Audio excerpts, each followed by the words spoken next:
Hello, everyone. Welcome back to Coaching the Bible. This is episode 245, season 5, episode 32, coming to you on what can only be described as the wildest day in a very, very long time. I want to timestamp it because I'm going to pull a Dan Cena here about timestamping the day and the moment, because I think not every moment and not every day and not every time we record a podcast is the timing of it significant, let's say. But today it's 3:10 p.m. on the 13th of June, year 2025. Over the course of the last 12 hours or so, the state of Israel has been on offense in attack mode against the Iranian regime, destroying arms facilities, nuclear facilities, and taking out leadership that have been a threat to the state of Israel, to the Jewish people, and really humanity. And it's been no other way to describe it, just been wild.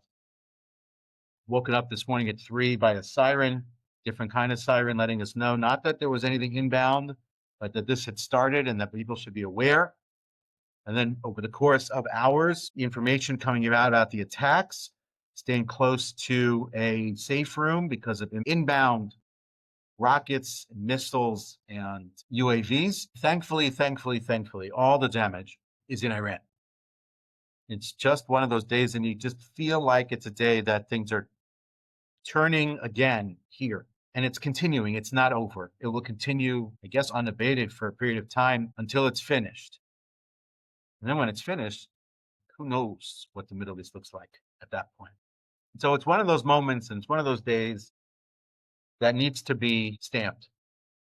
And it's one of those things that in the course of history, you'll be able to learn and think about certain days and time when, what were they talking about that day? What were they thinking about that day? What was going on in their minds?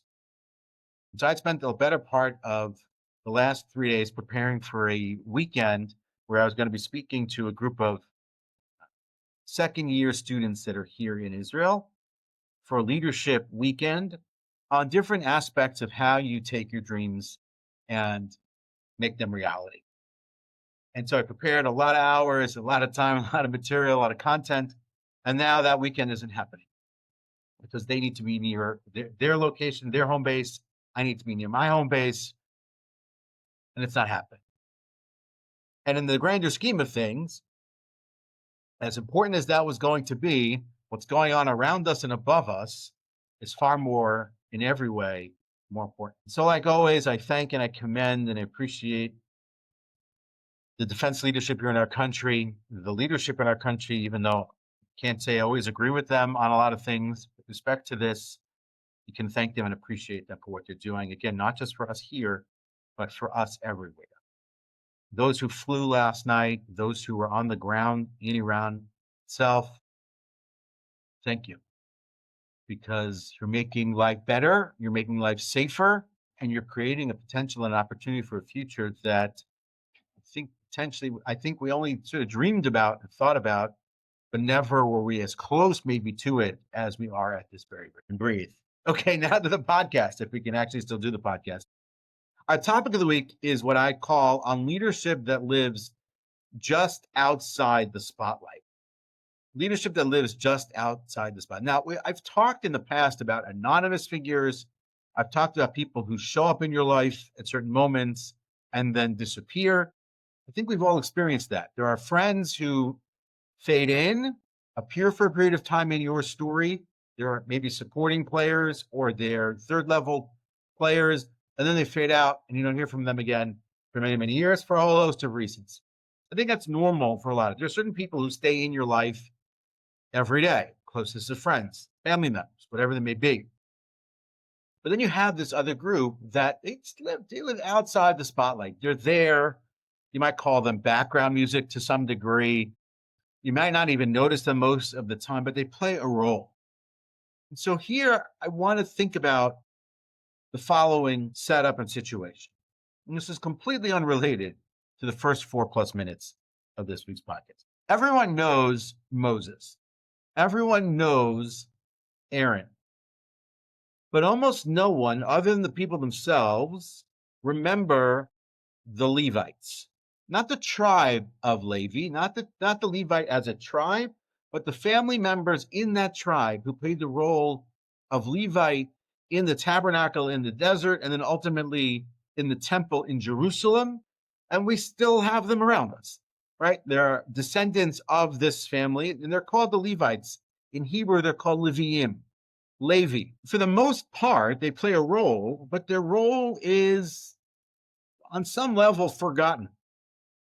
And yet they're super important. Effectively, they carry everything. In this week's Torah portion, the third in the book of Numbers, called Bahalotcha in Hebrew, we meet the Levites again. Now, the portion itself is most known for other stories. The idea of the second Passover, which we talked about before, the beginnings of the complaining and the breakdown of the structure of the community of the people in the desert, leading into the story of the spies next week. That starts here. And so the consecration of the Levites is overlooked, underreported, not talked about. However, the truth is that this group of people play a critical role and a critical leadership role in the camps and the community and the people of Israel's ability to function. They are consecrated. We see that. They are purified. They are appointed. They are put to work. And then they basically disappear into the background.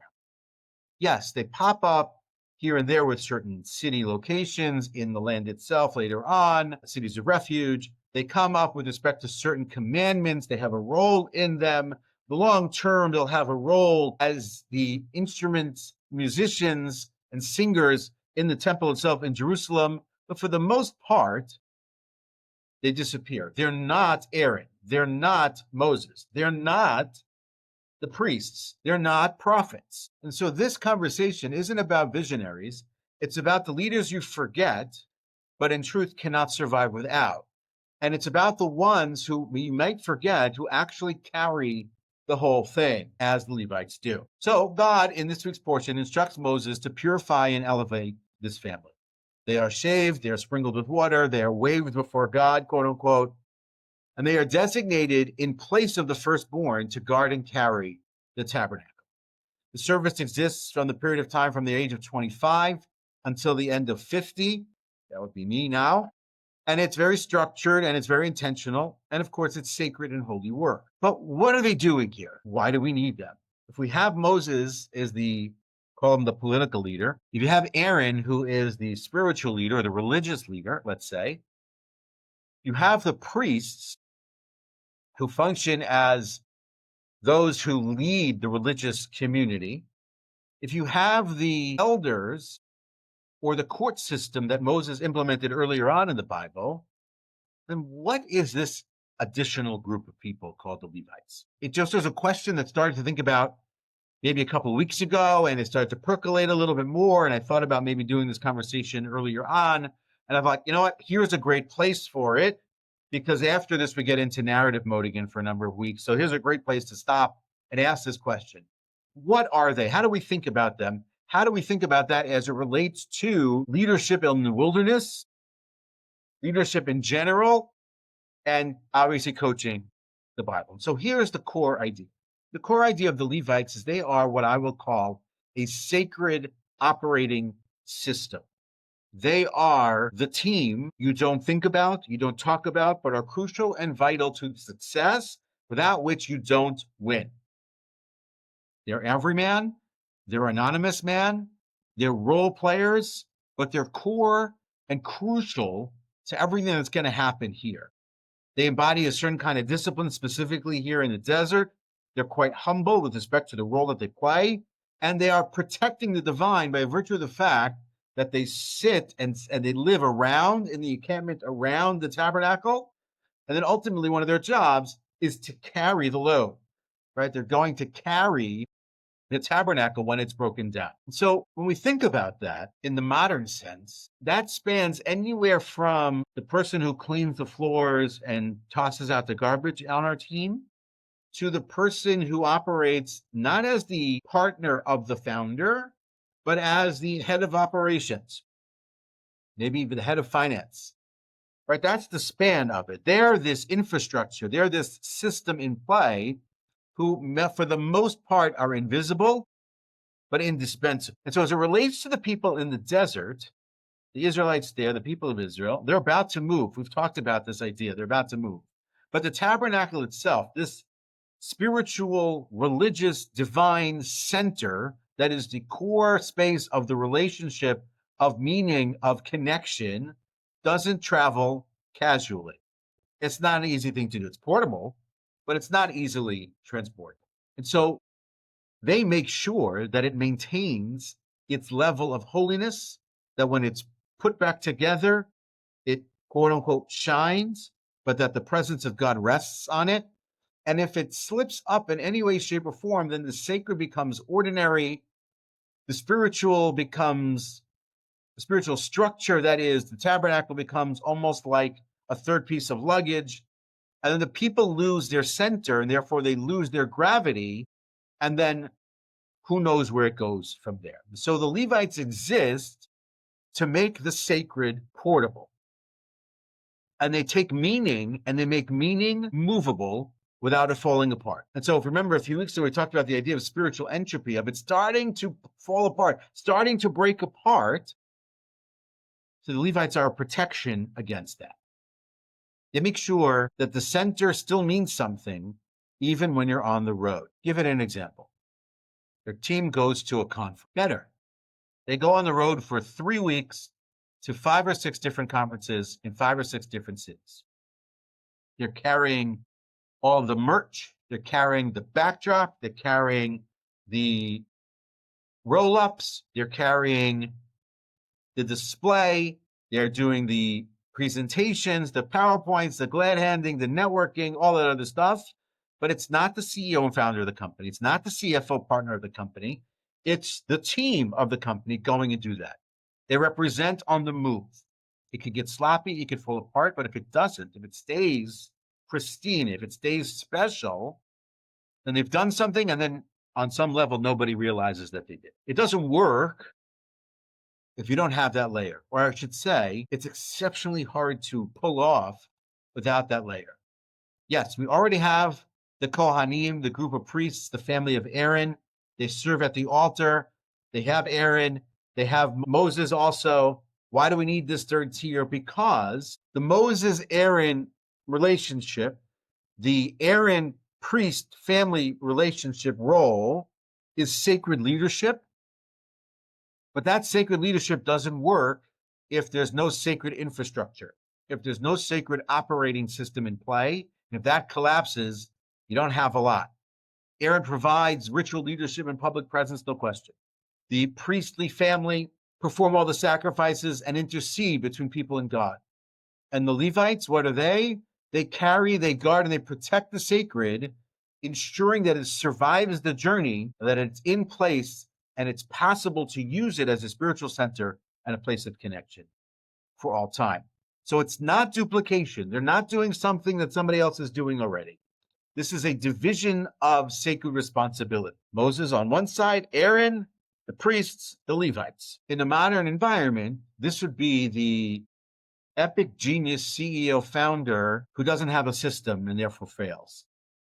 This is like a synagogue or a church or whatever the spiritual location is, where they try to do ritual, but it doesn't have the logistics in place, and so it falls apart. And so whereas the Kohanim, the priests, serve the altar, the Levites serve to surround it.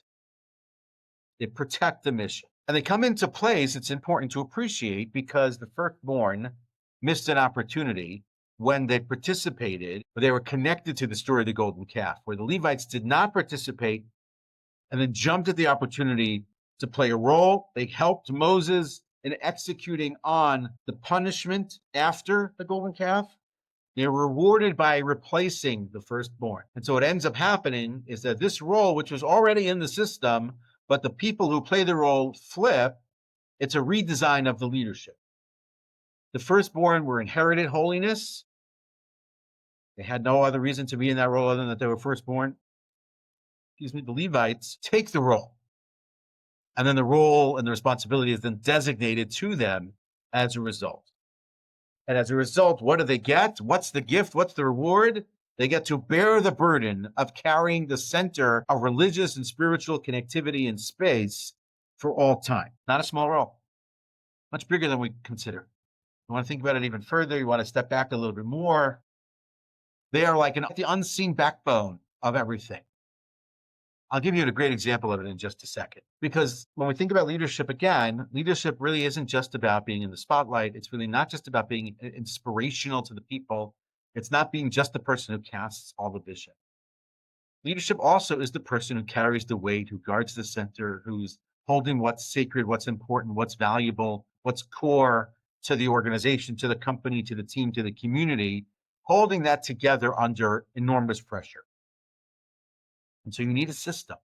And the system is quote unquote boring. The system is humble. The system has to be consistent. So consistent you don't even notice it. You don't draw attention. That's exactly the point. But that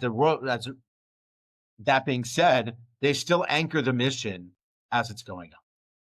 And the truth is, without them, perhaps, even Moses couldn't lead. So there's an enormous weight to carry there. At the same time, there's an enormous burden, because if you don't ever get the spotlight, other than maybe the singing at the temple or a certain piece of certain commandments, it's hard to exist in that space and to accept that role. Yes, it's for a limited amount of time in your life, but to be the person who plays offensive line and protects the quarterback for 10 years and nobody notices you, as long as you don't make a mistake, you have to grow into that. You have to mature into that. You have to really want to be a part of the team, and the bigger picture has to be vital and important to you.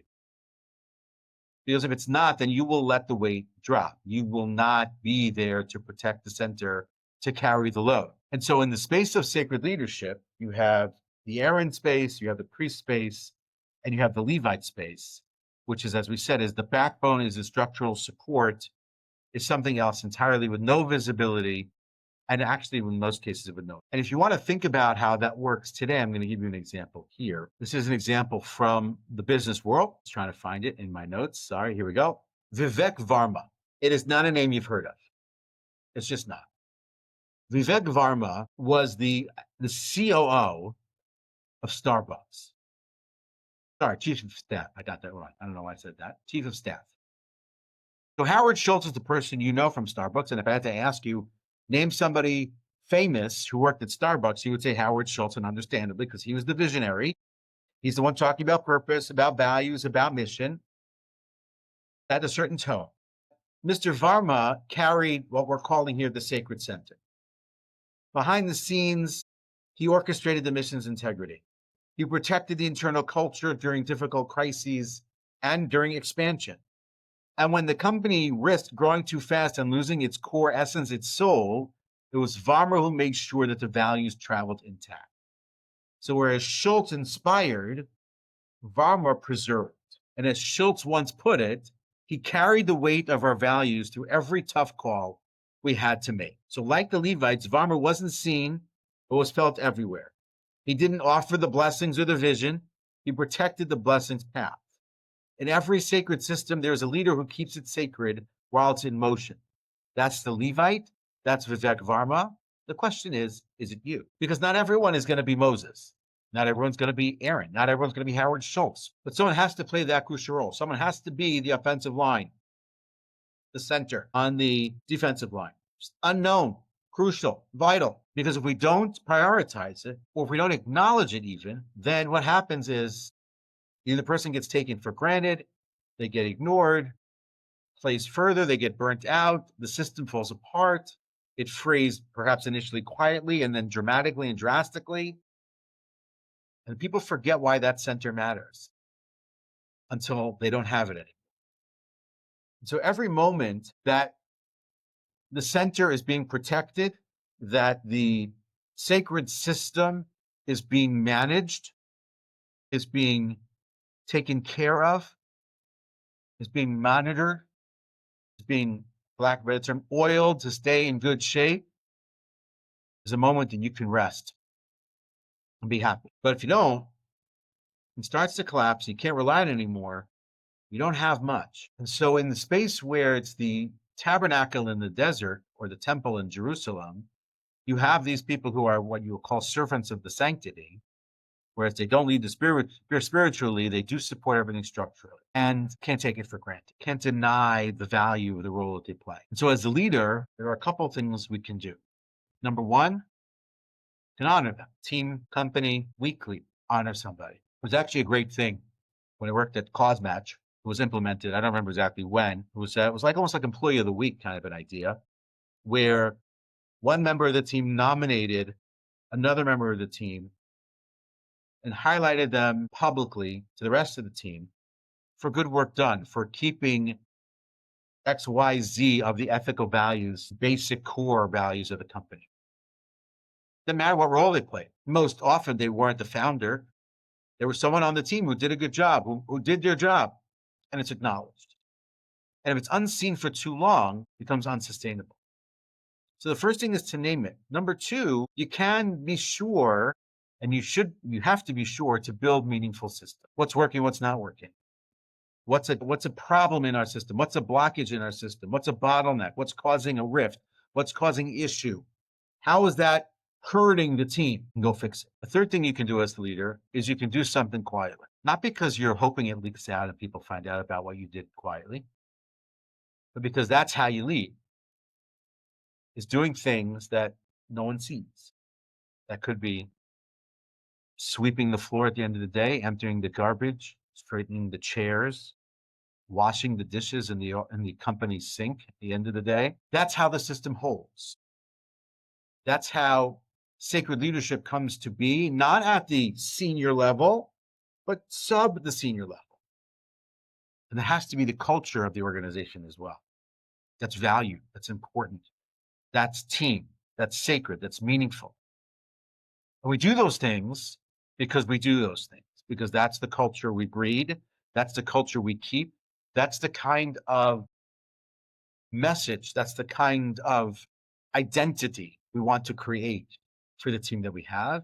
And it doesn't require credit. And so I'll ask you as we close out this week of Coaching the Bible, where am I leading only in the most visible of ways? Why is it the case? Or what is the reason that I'm only leading in those spaces and not in other? Who on my team is carrying the sacred burdens and I've never acknowledged them? When will I acknowledge them for? What are the systems in place? And you can put systems in quotes and take out the word systems and put people in place in there. What systems keep our mission centered while we're on the go? So if I'm a leader who travels a lot, selling, meeting, whatever, then who's holding that center so that I can go do that? Who am I trusting, relying on, leaning on heavily so that I can go do the work and the role that I acknowledged them? Have I thanked them? Have I appreciated them? Have I told them how valuable, crucial, and meaningful they are to the center, to the core, to the basic root of what it is that we're trying to do? If I haven't, when will I? And if they disappeared, what would fall apart? Because that's a big one. How truly valuable they are often and too often, and unfortunately, is known only after the person has departed. So keep those questions in mind and keep the ways in which we talk about the leadership that exists just outside the spotlight is valuable and crucial, and how you can acknowledge it and simply just stoke it and create culture around it. And to close it out, the Levites don't shout, they don't shine, but they do keep the sacred from shattering. In the wilderness, Moses led with vision, Aaron performed his role, the priests served, but it was the Levites who keep the vision from collapsing. And that's a leadership model worth remembering and perhaps worth becoming, because not all leaders stand up front. Some leadership walks in silence, carrying the sacred, holding the weight, asking for nothing, and keeping the mission alive. There's a quote that I saw, which I think was really great. It's an anonymous quote to finish it out this week on this incredible, incredible day. Silent service builds the strongest foundations. And who holds the mission on their shoulders, even if no one sees them? That is Coaching the Bible for this week. I do look forward to seeing you next week. Who knows what next week is going to bring.